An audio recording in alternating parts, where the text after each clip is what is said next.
बोलो शंकर भगवान की जय।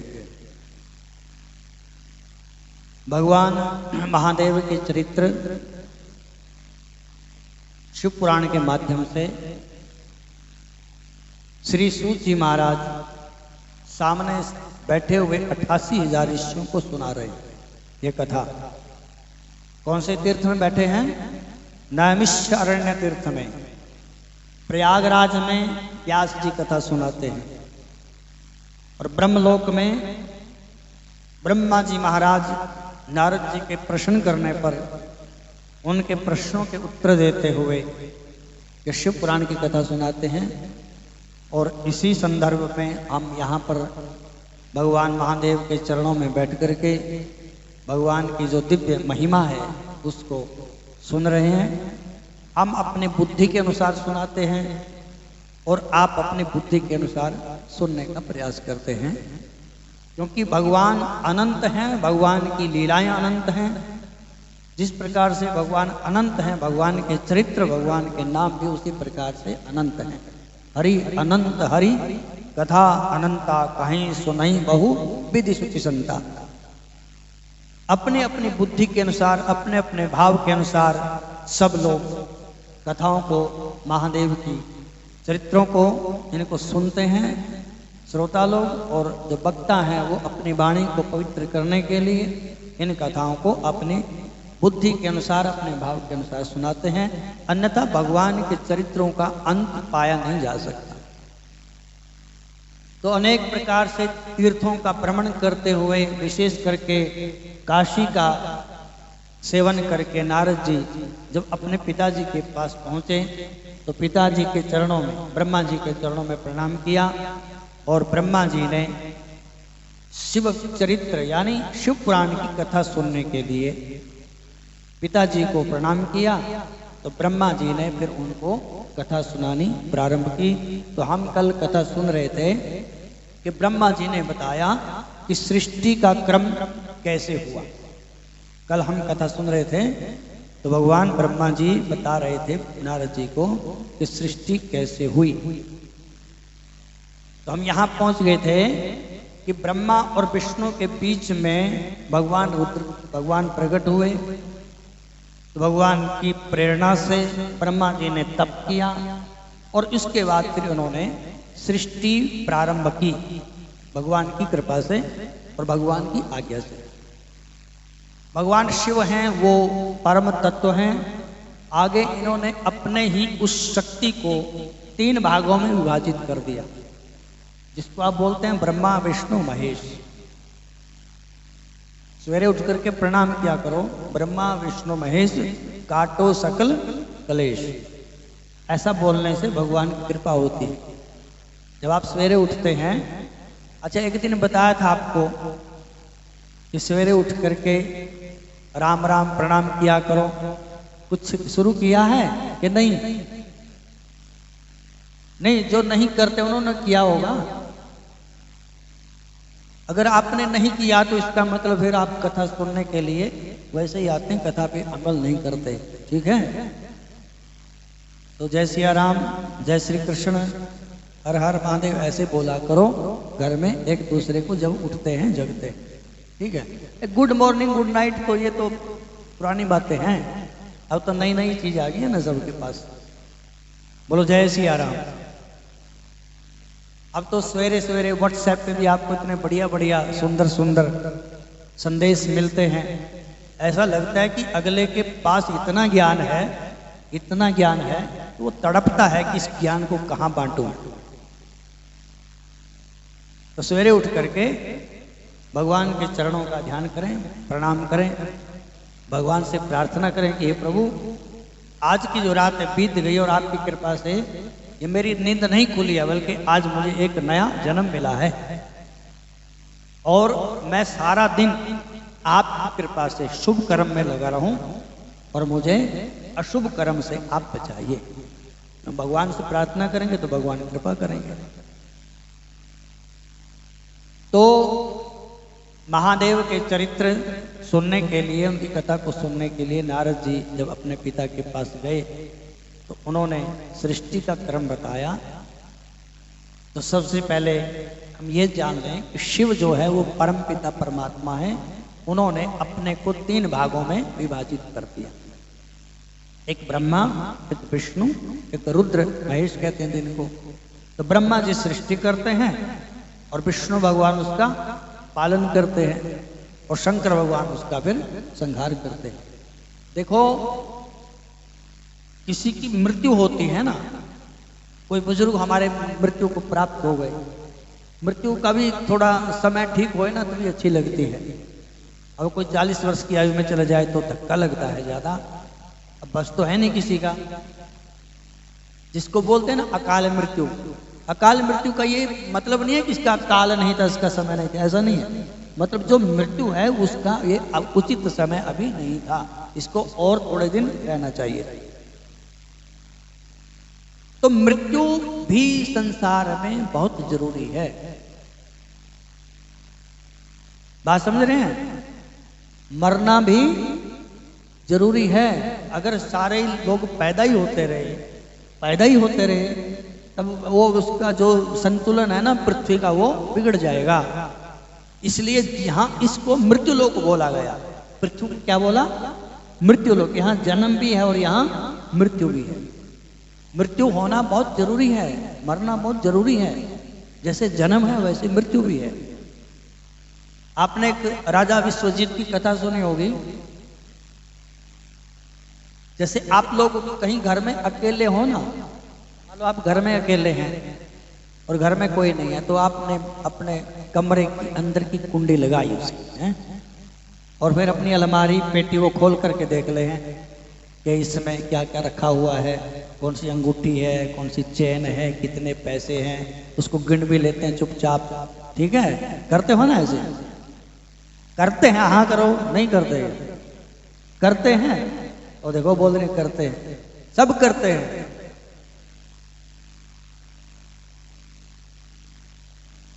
अब ये तो प्रारब्ध की बात है।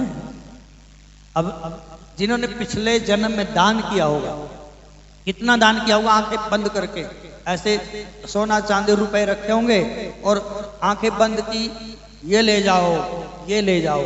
जिसने ऐसे दान किया होगा तो अगले जन्म में उसको इतना धन मिलता है। तो धन चाहिए तो दान करना चाहिए, और पद चाहिए तो तप करना चाहिए। तपस्या से पद मिलता है। ये जो बड़े बड़े मंत्री बैठे हुए हैं ना, हैं? बात समझिए, जो मंत्री बने हुए हैं, अधिकारी बने हैं बड़े बड़े, तो इन्होंने अब तो इनका चरित्र इस जन्म में तो जैसा हो उसको छोड़िए, लेकिन जो इन्होंने पूर्व जन्म में तप किया है उसका फल है कि उनको बड़े बड़े पद आज मिले हुए हैं। तो तप से पद मिलता है और दान से धन मिलता है। तो अगले जन्म में भी धन चाहिए तो ज्यादा से ज्यादा दान करना चाहिए। ठीक है? तो जिसके पास है वो अपना ट्रंक खोल के देख लेता है, जिसके पास नहीं है वो क्या करेगा? बोलो जय सिया राम। तो राजा ने अंदर की कुंडी लगाई, ट्रंक खोल लिया अपना, पुराना होगा, कोई बुजुर्गों का दिया होगा। तो उसमें से एक कागज निकला। ध्यान से सुनना बात ये जो बता रहा हूं। उस ट्रंक में से कागज निकला और उसमें एक नक्शा बना हुआ था। जैसे कागज होता है ना, उस पर कोई नक्शा बना हो किसी चीज का। उस नक्शे में ये लिखा था कि इस नक्शे के मुताबिक फलानी दिशा में जाइए, वहां पर एक पर्वत है, पहाड़ी है, वहां से एक झरना गिरता है पानी का, उसकी 7 धाराएं हैं। उन 7 धाराओं में से जो बीच की धारा है वो बहुत चमकीली है, और यदि उसका कोई पानी पी ले तो अमर हो जाए। बोलो जय सिया राम। ये उसमें लिखा था। अब राजा बड़ा खुश हुआ कि भाई अमर हो जाएंगे और ऐश करेंगे। ठीक है? तो उसने अपने 5-7 सिपाही लिए साथ में, जो उसके विश्वास पात्र थे। तो उन्होंने कहा कि सैर करने के लिए चलना है। तो उन्होंने पूछा कि राजा साहब हम कहाँ जा रहे हैं? अब उसने थोड़ा ही बताया उनको, क्योंकि वो भी पानी पी लेंगे तो फिर हमारा क्या महत्व रहेगा। बोलो जय सिया राम। ठीक समझेंगे ना? उसने कहा कि नहीं, सैर करने के लिए जाना है। अब वो जहां शाम हो जाए वहां रुक जाए, अगले दिन फिर चले, और उस नक्शे के मुताबिक वो जा रहे थे। 3-4 दिन में वो वहां पर पहुंचे। राजा को दूर से वो दिखाई दिया कि वो पहाड़ी के ऊपर झरना गिर रहा है और उसकी 7 धाराएं हैं और 7 में जो मध्य की धारा है वो बहुत चमकीली है, उसका पानी पीने को मिलेगा। तो सिपाहियों को कहा कि तुम यहीं ठहरो, मैं अभी आता हूं। तो वो जो राजा था वो पानी पीने के लिए उस झरने के पास पहुंच गया। तो झरने के पास पहुंचा, मन में अनेक प्रकार के विचार आ रहे थे उसके, हैं कि हम पानी पिएंगे, अमर हो जाएंगे, हैं और कभी नहीं मरेंगे, और ये होगा वो होगा, सोच रहा था वो। तो जब वो बीच वाली धारा का पानी उसने पीने के लिए उठाया तो इतने में वहां पर एक कौवा बैठा हुआ था। कौवा बोल पड़ा। कौवे ने मनुष्य की वाणी में बोला कि हे राजन, ये जल मत पियो, मेरी बात सुन लो, उसके बाद पी लेना। अब राजा एकदम आश्चर्य हुआ राजा को कि कौवा और मनुष्य की वाणी में बोल रहा है। तो राजा ने वो पानी वहीं पे छोड़ दिया और कौवे की तरफ देख करके इशारा करते हुए बोला कि हाँ बोलिए, क्या बात है। तो कौवा कहता है कि राजन, मैं भी यहां पर एक बार भ्रमण करते करते पहुंच गया था और मुझे पता नहीं था कि इस झरने का जल पीने से व्यक्ति अमर हो जाता है। कोई भी पी ले, पशु हो पक्षी हो कोई भी, मुझे तो पता नहीं था और मैंने गलती से यह पानी पी लिया। और गलती से पानी पी, जहर तो कैसे भी खाओ अपना प्रभाव तो दिखाएगा। तो वो पानी मैंने पी लिया और आज मैं अमर तो हो गया, लेकिन मुझे लगता है कि मुझ जैसा दुखी इस संसार में कोई नहीं है। मुझे बहुत दुख होता है, मैं बहुत कष्ट में रहता हूं। तो राजा ने पूछा कि क्या हुआ। तो फिर वो कहता है कि मेरी संतान, कभी मेरे बेटे की मृत्यु होती है, कभी मेरे पोते की मृत्यु होती है मेरे आगे, कभी मेरे रिश्तेदारों की मृत्यु होती है, कभी कोई मरता और मैं उनको देखता रहता हूं ऐसे। और मैं आज इतना दुखी हो गया हूं, इतना दुखी हो गया हूं कि मैं सोचता हूं कहीं ऐसा पानी मिल जाए जिसके पीने से मृत्यु हो जाए। अब कौवे ने जैसे बात बताई तो कौवा बोलता कि मैंने तो अपनी गाथा सुना दी, अब आपकी मर्जी है, आप पानी पियो कि ना पियो। तो राजा ने वो पानी नहीं पिया, है ना। क्यों नहीं पिया? क्योंकि उसने कौवे की बात को ठीक से सुन लिया कि मैं अमर हो जाऊंगा तो मुझे लगता है कि मैं जैसे कौवा दुखी है वैसे ही मैं भी दुखी रहूंगा। इसलिए उस राजा ने वो पानी नहीं पिया और वहां से लौट गया। तो ये कथा अपने को यही संकेत करती है कि जीवन में, इस संसार में जब आए हैं तो केवल जन्म नहीं, मृत्यु होना भी बहुत जरूरी है। इस पृथ्वी का संतुलन रखने के लिए भगवान महादेव ने, जो परम तत्व हैं शिव, उन्होंने अपने आप को 3 भागों में विभाजित कर दिया। भगवान ब्रह्मा जी पैदा करते हैं, नारायण भगवान पालन करते हैं और शंकर भगवान अंत में उसका विलय और संहार करते हैं। ये भगवान के काम है। तो ब्रह्मा जी कहते हैं कि पुत्र, नारद को कहते हैं कि पुत्र, इस प्रकार से मैंने जब सृष्टि प्रारंभ की तो मैंने अपने मन से, मन के संकल्प मात्र से 4 पुत्र प्रकट किए, सनक, सनंदन, सनातन और सनत कुमार, 4 ऋषि। तो मैंने उनको बोला कि हे पुत्रों, तुम भी हमारी सहायता करो सृष्टि पैदा करने में। तो हमारे पुत्रों ने हमारी आज्ञा नहीं मानी। बोलो जय सिया राम। आप ज्यादा परेशान मत होना यदि पुत्र और पुत्री बात ना माने, ठीक है। अब जो इस सृष्टि की पहली संतान थी 4, सनक, सनंदन, सनातन और सनत कुमार, उन्होंने अपने पिता की बात नहीं मानी। तो हम क्या आशा करते हैं कि हमारे बेटा बेटी हमारी बात मानेंगे? हैं? हाँ ठीक है, थोड़ा खींच करके, ताड़ करके, फटकार करके, जब तक वो 10-15 साल के नहीं हो जाते तब तक अपने मर्जी का उनको खिला लो और अपने मर्जी के उनको कपड़े डाल लो। जब वो 16 या 17 वर्ष के हो जाएंगे फिर ये बोलेंगे आपको नहीं पता मम्मी, है ऐसे बोलते हैं ना। क्या बोलते हैं? मम्मी आपको नहीं पता। अब जिसको उंगली पकड़ करके माता जी ने चलाया है, जिसको बोलना सिखाया, जिसको चलना सिखाया, कपड़े बदलना सिखाया, उसको बच्चे बोलते हैं मम्मी आपको कुछ नहीं पता है बस। तो दुखी मत होना बात नहीं माने तो, क्योंकि ब्रह्मा के पुत्रों ने उनकी बात नहीं मानी। बोलो जय सिया राम। उन्होंने कहा कि पिताजी आपको कुछ नहीं पता है, आप सृष्टि करो, हम अपना काम करेंगे, और वहां से निकल गए। और ब्रह्मा जी को क्रोध आ गया, आपकी कोई बात ना माने तो फिर बेलन नहीं उठा लेंगे आप, हैं? बोलो जय सिया राम। अब गुस्सा तो आएगा, और वो भी छोटा। जो अपने से बड़ा कोई हो उस पे तो गुस्सा भी नहीं आएगा, क्योंकि गुस्सा करने का फायदा नहीं है कुछ वहां पे। तो छोटा होता है ना, वहां पे गुस्सा आएगा। तो उन बच्चों पे वो तो चल पड़े अपने वहां से, बोले हम चले, वहां से चले। और ब्रह्मा जी कहते हैं कि पुत्र मेरे को क्रोध आ गया, और मेरा क्रोध इतना प्रबल हो गया कि मेरे मस्तक से, मेरी भ्रुकुटी से एक बालक पैदा हो गया। और वो बालक पैदा होते ही रोने लगा।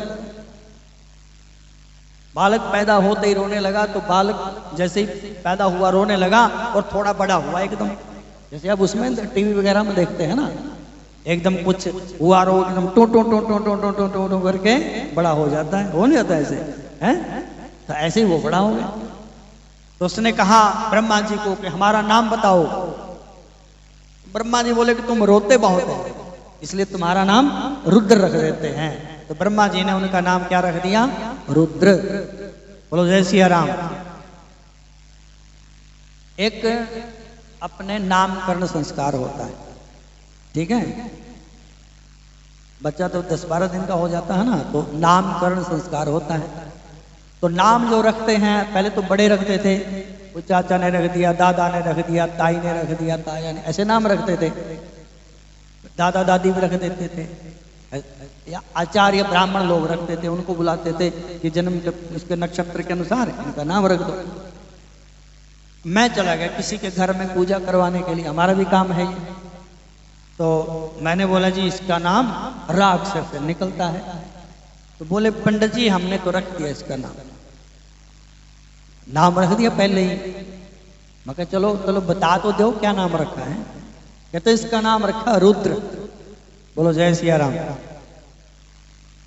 तो मैं अब मेरे मुंह से निकल गया उस समय, मैं कही ये रुद्र नाम ठीक नहीं होता है। कहते नहीं भगवान का नाम है, भगवान का नाम है। अरे भगवान का नाम तो महाकाल भी है, वो रखेगा अपने बेटे का नाम? अब किसी घर में बेटी हुई हो तो महाकाली नाम रखेगा कोई? ठीक है भगवती माता का नाम है? चंडी नाम रखेगा कोई? है रखेगा कोई? डाकिनी नाम रखेगा? शाकिनी रखेगा?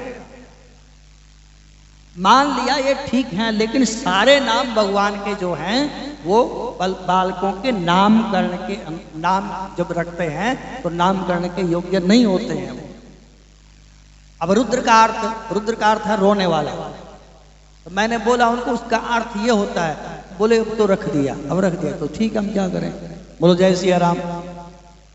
तो ब्रह्मा जी ने उनका नाम रख दिया कि तुम रोते बहुत हो, पैदा होते ही रोने लग गए, रोते बहुत हो तो तुम्हारा नाम रुद्र होगा। तो उन्होंने कहा कि ठीक है पिताजी आपने हमारा नाम रख दिया रुद्र, तो हमको बोलो हम क्या करें? तो बोले तुम सृष्टि करो।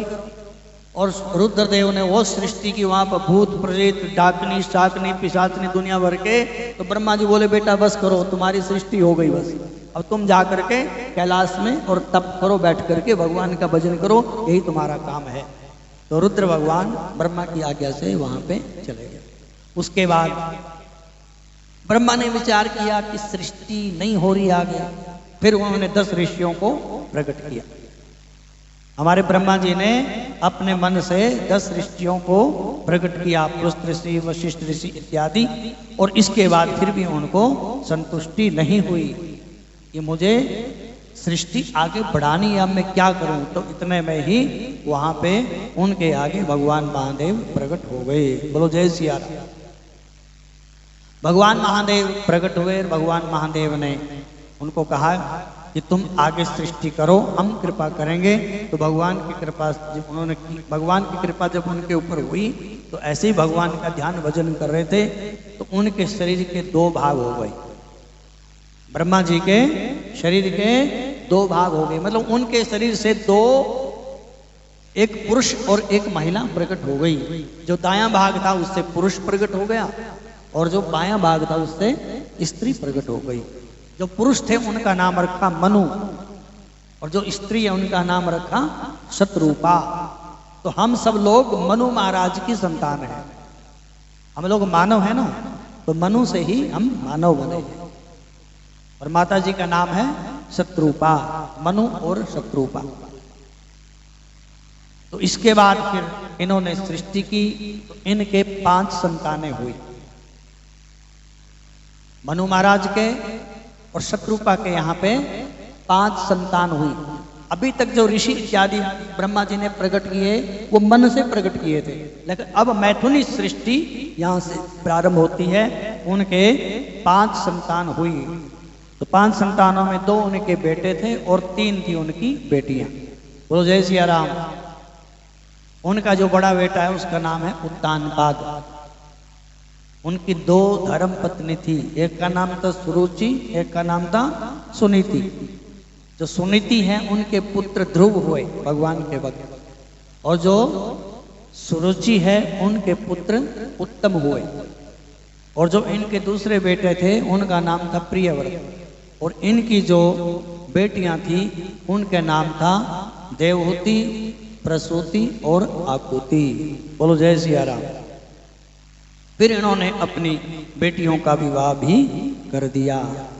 तो इसके बाद सबसे पहले इन्होंने आकुतिर देवहूतिश्च प्रसूति विश्रुता आकुतिम रुचये प्रदात कर्दमायतु मध्यमाम। जो उनकी मध्यम वाली बेटी थी उसका नाम था देवहूति। देवहूति का विवाह इन्होंने अपने मनु महाराज ने एक बहुत बढ़िया ऋषि हैं जिनका नाम है कर्दम। कर्दम को अपनी पुत्री देवहूति का विवाह कर दिया और इनके घर में भगवान नारायण भगवान कपिल के रूप में प्रकट हुए। बोलो जय सिया राम। और इनकी जो एक बेटी है उसका नाम था आकुति। आकुति का विवाह उन्होंने रुचि प्रजापति के साथ विवाह कर दिया आकुति का। और उनके यहाँ पे यज्ञ नारायण भगवान प्रकट हुए।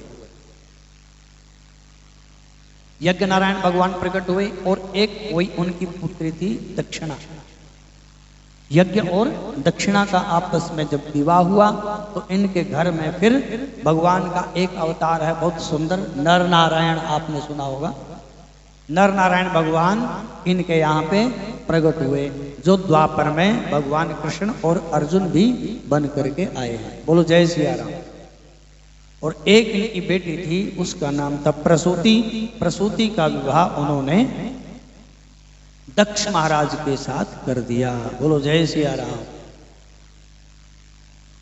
आकुति और प्रजापति के यहाँ पर यज्ञ नारायण और दक्षिणा प्रकट हुए।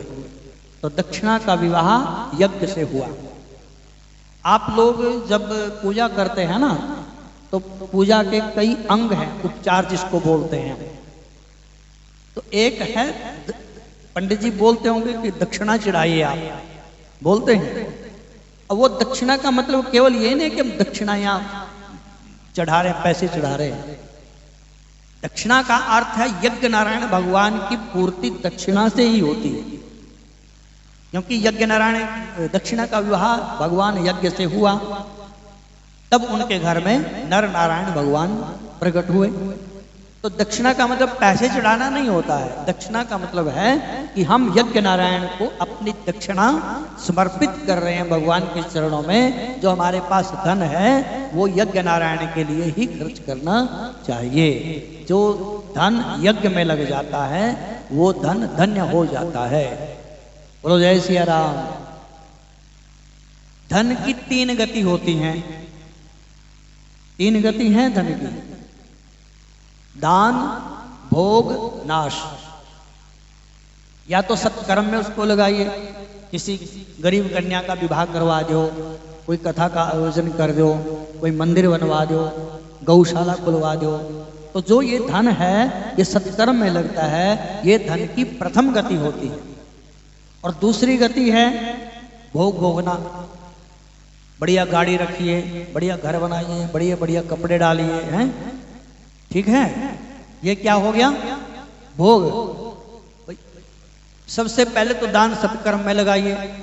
अगर हिम्मत नहीं होती है दान करने की, सत्कर्म में लगाने की, तो कम से कम अच्छी खा पी तो लो इसको। ये दूसरी गति हो गई। नहीं ठीक है कि नहीं बताओ कैलाश बहन जी, ठीक है कि नहीं है? और ना तो उसको दान करेंगे और ना खाएं पिएंगे, तो फिर क्या होगा? फिर तीसरी गति उसकी अपने आप हो जाएगी, मतलब वो खत्म। ना उसका हमने सदुपयोग किया, दान धर्म किया, और ना ही उसको कम से कम भोग लेते, बढ़िया खाना पीना हो जाता। ना रस मलाई खाई, ना रबड़ी खाई है। अब तो रस मलाई खाने वाला समय नहीं रहा। खाता है कोई? क्यों नहीं खाते? हाँ जी, खाते हो रस मलाई? देखते हैं बस, डब्बे में रखी है। इनकी मिठाइयों की मिठाइयां बहुत बनाते हैं, लड्डू बनाते हैं, बनाना बनाते हैं, बर्फी सब बनाते हैं, लेकिन देखते रहते हैं, खा नहीं सकते। बोलो जय सिया राम। खाते हो? नहीं खाते। अच्छा एक बात और सुनो ध्यान से। जब हमारे डॉक्टर ने बोल दिया कि नमक खाना बंद कर दो, इसका मतलब है कि जो भगवान ने लिख करके भेजा था कि आपने इतना नमक खाना है अपने जीवन में, हम पहले ही खा गए उसको। थोड़ा थोड़ा खाते तो आगे तक चलता। भाई जो भगवान ने लिख करके भेजा उतने खाएंगे ना, उससे ज्यादा कैसे खा सकते हैं? अब मीठा जो शुगर है, अब जिसका बंद हो गया, इसका मतलब उसने पहले खूब खाया। अगर थोड़ा थोड़ा खाते तो आगे तक चलता। तो आज तरसते नहीं और डब्बे को देखते हैं, मन तो करता खा लें, लेकिन क्या करें, नहीं खा सकते। इसलिए धन की जो दूसरी गति है वो है भोग। कम से कम उसको भोग लो, खाओ पियो, और ना उसको दान सत्कर्म में लगाएंगे और ना उसको भोगेंगे। फिर धन की तीसरी गति अपने आप हो जाएगी, और तीसरी गति भी हो जाएगी। और वो जो धन रख करके छोड़ करके चला जाता है ना, तो अगला जन्म उसको सर्प की ओर नहीं मिलता है, और वो सर्प बन करके आता है, वो धन के ऊपर ऐसे घूमता रहता है। बोलो जय सिया राम।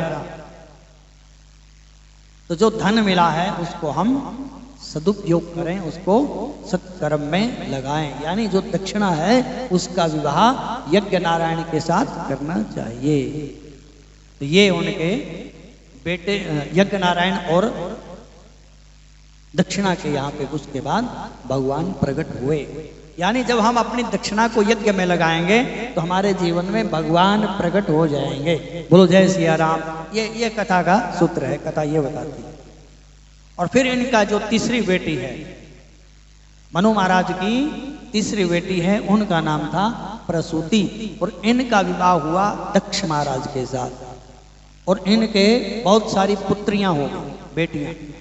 पहले जिसके बेटियां होती ना उसको बड़ा भाग्यशाली माना जाता था, बड़ा भाग्यशाली माना जाता था। और जो भी महात्मा आते कि हमें आपकी 10 पुत्रियां चाहिए, हमारा विवाह कर दो योग्यता के अनुसार, तो वो कहते कि चलो 10 को तुम ले जाओ। तो कोई आकर के बोलता कि हमें तो 27 चाहिए, तो 27 तुम ले जाओ। किसी ने बोला कि हमारे को 13 चाहिए, तो उनको 13 तुम ले जाओ। तो जो योग्यता के अनुसार उनमें योग्यता होती थी उसके अनुरूप उनको विवाह कर दिया जाता था। तो इस प्रकार से दक्ष महाराज ने अपनी 13 पुत्रियों का विवाह धर्म के साथ कर दिया। इसके साथ कर दिया, धर्म के साथ अपनी 13 पुत्रियों का विवाह उन्होंने किया। धर्माय दत्ता दक्षिण श्रद्धा दास्तु त्रयोदशः। त्रयोदश का मतलब 13 बेटियां अपनी धर्म के साथ उनका विवाह कर दिया। तो यहां पर उनकी बेटियों के नाम बताए। उनकी बेटियों के नाम हैं श्रद्धा, लक्ष्मी, धृति, सृष्टि। लक्ष्मी कोई नाम रखता है? अब चलो शुक्र है आप एक तो मिले हैं। पहले तो बड़े बड़े नाम होते थे, सरस्वती होता था, जानकी होता था, हैं? ठीक है, भगीरथी नाम होते थे, ऐसे ऐसे नाम होते थे बढ़िया बढ़िया। अब तो छोटे छोटे नाम होते हैं और वो भी अंग्रेजी वाले रखने लग गए सब, क्या करें। अब श्रद्धा तो कोई अपनी बेटी का नाम नहीं रखेगा, मेरे ख्याल नहीं रखेगा। हो सकता है जमाना बदल जाए, हैं? आशावादी रहो ना, बोलो जय सिया राम। तो धर्म की जो पत्नी है पहली, उसका नाम है श्रद्धा, और दूसरी का नाम है लक्ष्मी, तीसरी का नाम है धृति, धैर्य जिसको बोलते हैं, और अगली है पुष्टि जो पोषण करती है, अगली है तुष्टि जो हमें संतोष प्रदान करती है, एक है क्रिया जो काम में लगा के रखती है, एक है बुद्धि जो सात्विक बुद्धि हमारे पास है, एक बुद्धि वो धर्म की एक पत्नी है, एक है लज्जा, लज्जा समझिए, लाज शर्म इसको बोलते हैं लज्जा, और एक है शांति, एक है सिद्धि, और एक है कीर्ति। ये त्रयोदशः, ये 13 धर्म की पत्नियां हैं। इसका मतलब ये है कि यदि हमारे जीवन में धर्म आ जाता है, एक मतलब क्रिया को पकड़ने की जरूरत नहीं है, शांति को पकड़ने की जरूरत नहीं है, लक्ष्मी को भी बुलाने की जरूरत नहीं है, एक को पकड़ लो, किसको? धर्म को। जब हमारे जीवन में धर्म आता है तो धर्म के साथ श्रद्धा भी आ जाएगी, लक्ष्मी भी आ जाएगी, पुष्टि भी आ जाएगी, शांति भी आ जाएगी, संतोष सब कुछ आ जाएगा जीवन में। कब? जब हमारे जन्म में जीवन में धर्म आता है, जब हम धर्म को महत्व देते हैं। हम जन्मजात धर्मात्मा होते हैं, क्योंकि जब हम गर्भ में थे तब भगवान के नाम से जुड़े हुए थे। ये तो कबाड़ा कब हुआ? जब हमारा जन्म हो गया। जन्म होते ही सब कुछ भूल गए, अन्यथा तो भगवान को बहुत याद करते थे, लेकिन पैदा होते ही भगवान को भूल गए, वहां पे गड़बड़ हो गई बस। नहीं तो हम जन्म से ही धर्मात्मा हैं। तो जो आदमी धर्मात्मा होता है, जन्म से लेकर के अब तक आयु पर्यंत धर्म को महत्व देता है, उसके जीवन में लक्ष्मी, श्रद्धा, मैत्री, दया, तुष्टि, क्रिया, उन्नति, शांति सब कुछ आ जाता है। और जो धर्म को महत्व नहीं देता उसका फिर कुछ बनने वाला नहीं है। बोलो जय सिया राम। महाभारत की कथा सुने हो? देखा तो होगा, महाभारत तो सबने देखा है।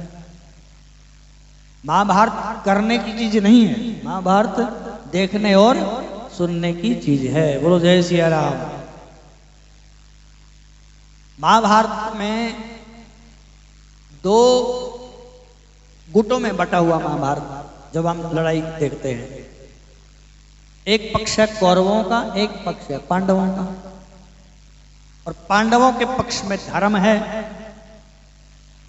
और कौरवों के पक्ष में धर्म तो था वहां भी, लेकिन उन्होंने धर्म को बाहर निकाल दिया धक्के मार करके।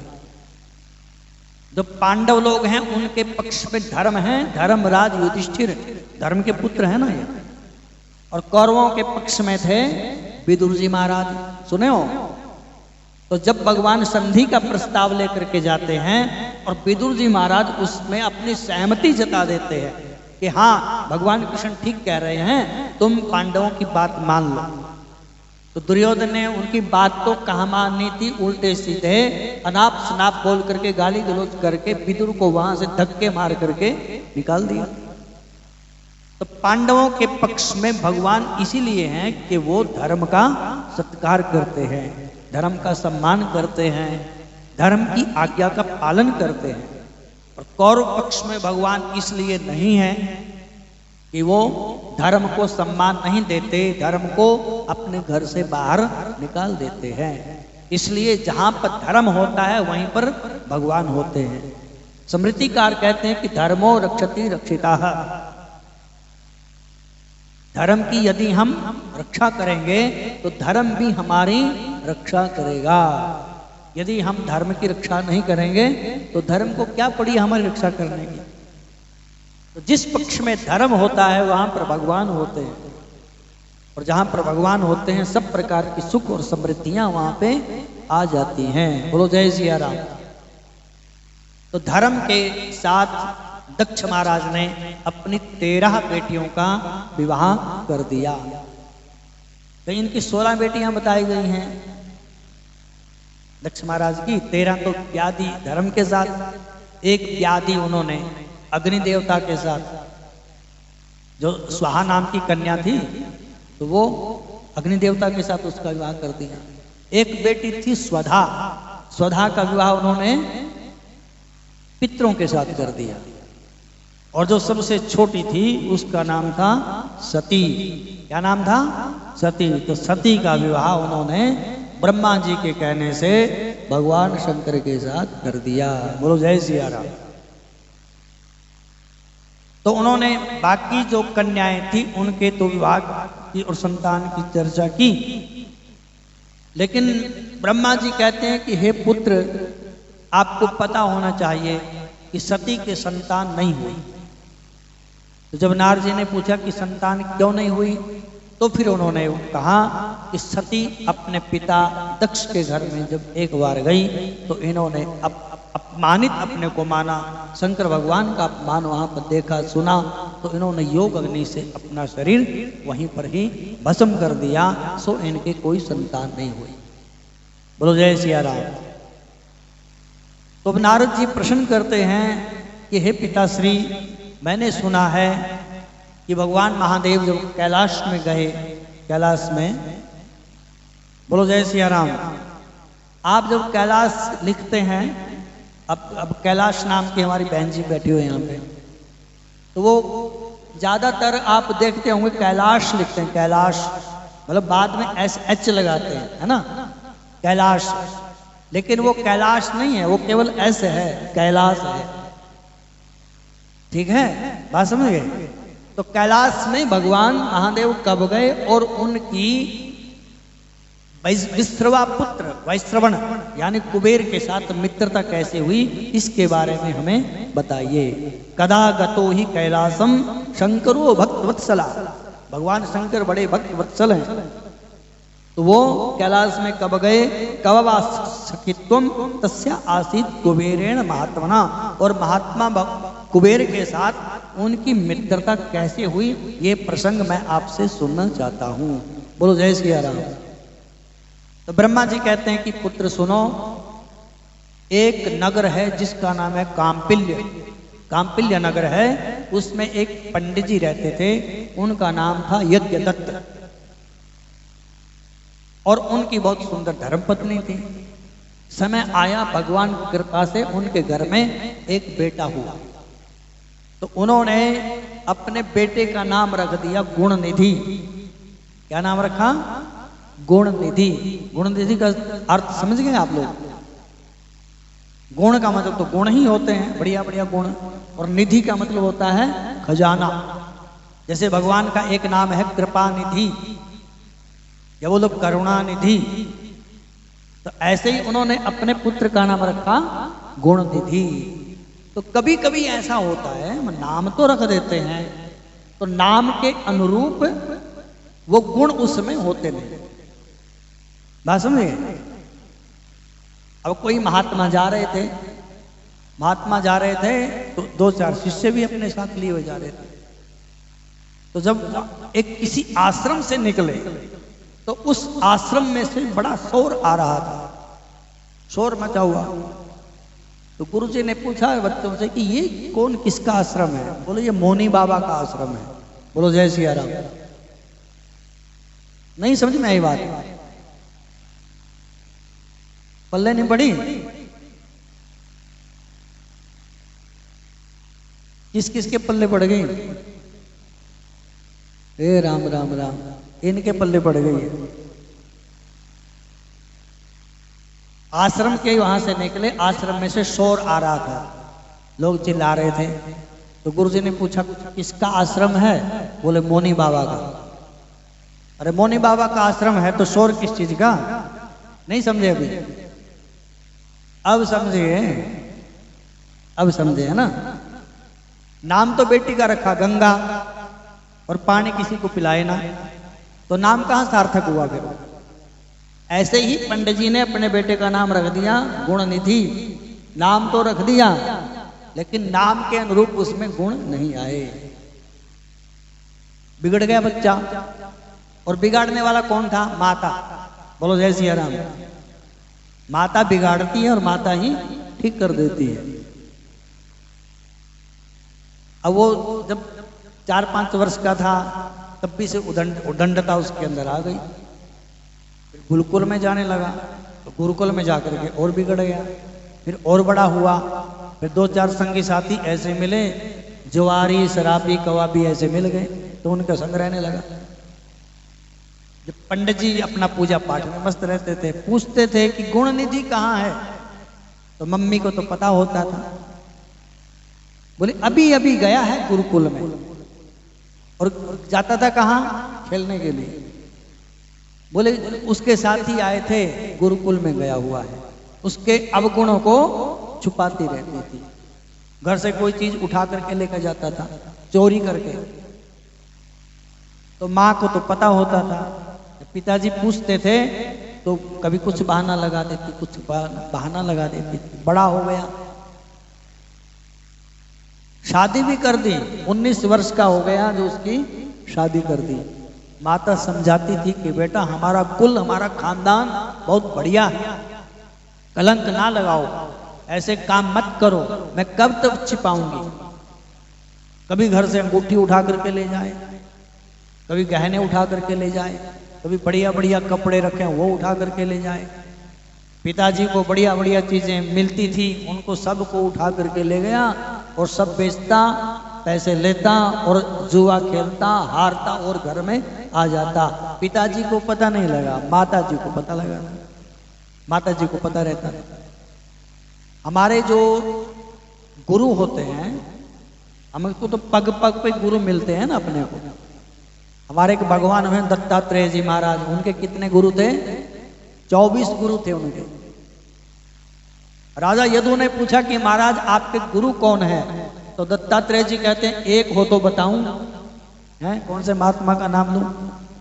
तो बोला हमारे तो 24 हैं। तो उन्होंने पक्षियों को गुरु बनाया, एक कन्या को गुरु बनाया, पर्वतों को गुरु बनाया, धरती माता को गुरु बनाया, वृक्षों को गुरु बनाया। जहां से जो शिक्षा मिलती थी, शिक्षा ग्रहण की, उसी को गुरु के रूप में प्रणाम किया। तो गुरु का हमारे जीवन में बहुत महत्व है। लेकिन जब हम पैदा होते हैं और सबसे पहले हमारे गुरु माँ होती है। कौन होता है? माँ, क्योंकि माँ ही सब कुछ सिखाती है, संस्कार देती है माँ। 5 वर्षाणी लालयेत 10 वर्षाणी ताड़येत। 5 वर्ष तक का जो बेटा है, बेटी है, उसको खूब लाड प्यार करना चाहिए, मारना फटकारना नहीं है। स्कूल में भी नहीं भेजना चाहिए। जो 5 साल से कम बच्चे को स्कूल में भेजते हैं उनको बहुत बड़ा भारी पाप लगता है। बोलो जय सिया राम।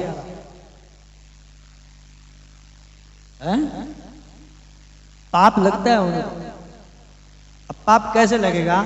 स्मृति बोलती है कि जो किसी को गहरी नींद से उठा देता है, कोई गहरी नींद में सोया हो, शत्रु भी सोया हो, तो उसको भी नहीं उठाना चाहिए, ब्रह्म हत्या का पाप लगता है।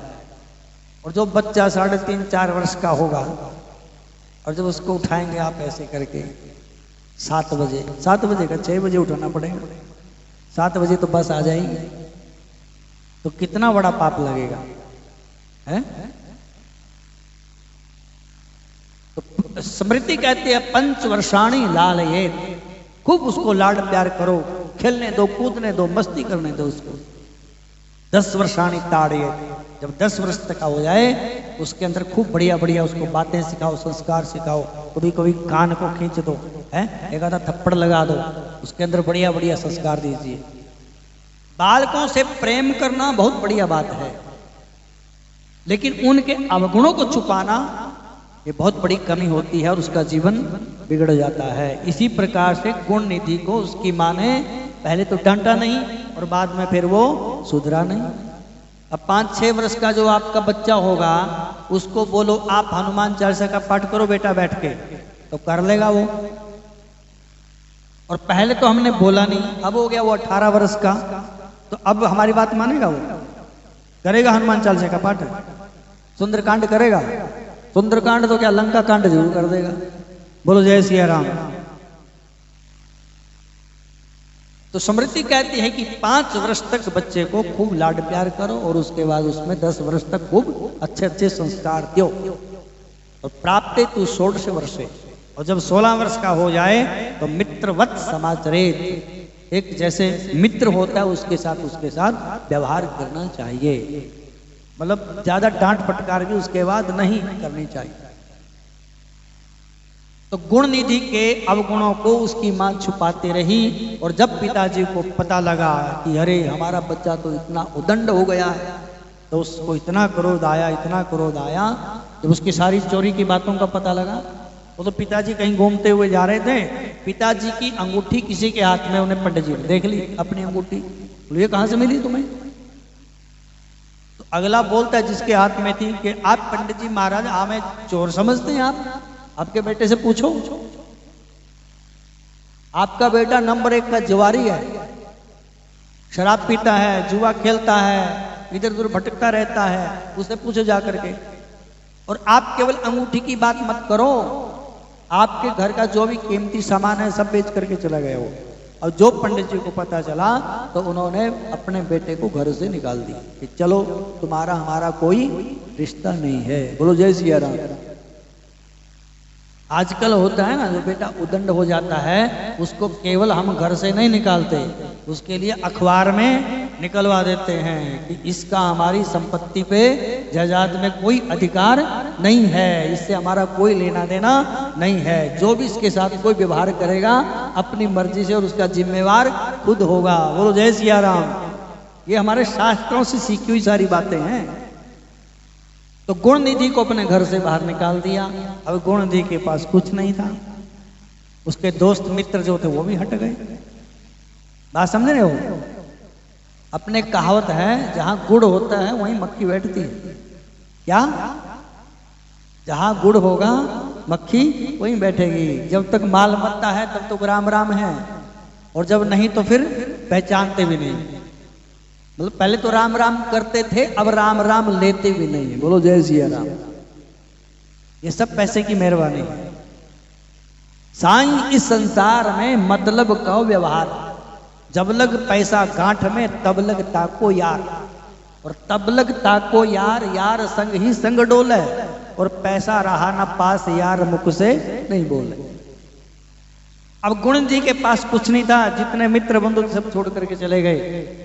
धक्के खाता, ना कुछ खाने को ना पहनने को मिल रहा है, शरीर कमजोर हो गया। एक दिन भटकते भटकते, शिवरात्रि का दिन था, और शंकर भगवान के मंदिर में चला गया, इसलिए कि चलो और नहीं तो कुछ खीर पूड़े तो खाने को मिलेंगे। बोलो जय सिया राम। आज आपके लिए बन रहे हैं, अभी जो प्रसाद मिलेगा ना तो खीर पूड़े का बनवा रखा है, वही मिलेगा। बोलो जय सिया राम। तो वो मंदिर में चला गया। जितने भी भक्त लोग थे वहां पे, तो वो भक्त लोग सारे के सारे भजन करके कीर्तन करके भगवान का भोग वहां पे रखा, और सब ने आलस में, और उनको थोड़ी आंख लगी, नींद आ गई उनको। तो बोले सवेरे उठेंगे तो भोग प्रसाद ले लेंगे। अब गुण निधि भूखा था, भूखे आदमी को नींद नहीं आती है। नींद कब आती है? जब पेट भरा नहीं फुल होगा तब आएगी नींद। भरा नहीं, भर तो जाता है जल्दी। जब एकदम ओवरलोडिंग नहीं होगी ना, है कईयों की आदत होती है, मतलब खा तो ले, पेट तो भर गया लेकिन अभी मन नहीं भरा, अभी नियत नहीं भरी है। क्या बोलते हैं? नियत नहीं भरी। और थोड़ा बहुत सामान एक आध और बीच में खा लिया, और फिर तो बस लम्बलेट वहीं बिस्तर के ऊपर। जय सिया राम। बोलो जय सिया राम। सच है कि नहीं है? तो वो तो सारे के सारे भक्त लोग सो गए, और गुण निधि जाग रहा था, इसलिए कि कुछ खाने को मिलेगा। वो सारे सो गए। वो गया अंदर शिव जी के मंदिर में, तो देव योग से कुदरती वहां पर लाइट तो थी नहीं, दिया जल रहा था, और वो दिए की जो बाती थी वो खत्म होने वाली थी। तो गुण निधि ने एक काम किया बढ़िया, कि यहाँ पर अंधेरा हो जाएगा, शंकर भगवान का मंदिर है, चलो इस बत्ती को ठीक ठाक कर देते हैं। तो वहीं पर घी वहां रखा था, उसने बत्ती को ठीक कर दिया, उसकी बत्ती निकाल दी, और चम चम करके बत्ती जलने लगी। और उस बत्ती के जलने से भगवान महादेव प्रसन्न हो गए उसके ऊपर। अरे अरे, इसने तो हमारा दीपक बढ़िया तरह से बना दिया। देखो भगवान जिसका कल्याण करते हैं ना, तो भगवान ढूंढते रहते हैं इसके अंदर कोई एक गुण मिल जाए, उसी से कल्याण हो जाए। नहीं होता? भगवान क्या ढूंढते हैं? गुण। न जाने कौन से गुण पे दया निधि रीझ जाते। हमारे अंदर 99 अवगुण होंगे और भगवान को कहीं एक गुण भी मिल जाए ना तो भगवान उससे ही दया कर देते हैं, कल्याण कर देते हैं। तो भगवान ने विचार, उसके जो अवगुण थे, उसके जो दोष थे, उसके जितने भी कर्म बंधन थे, बंधने वाला था कर्म में, वो भगवान ने नहीं देखे। भगवान ने क्या देखा कि ओ इसने तो हमारे जलते हुए दीपक की बत्ती को ठीक कर दिया, व्यवस्थित कर दिया है। भगवान बड़े प्रसन्न हुए उसके ऊपर। और गुण निधि ने वो प्रसाद उठाया वहां से और उठा करके जल्दबाजी में चलने लगा। और जैसे ही चलने लगा, आदमी कोई वहां पे सोए हुए थे भक्त लोग, ठोकर लग गई।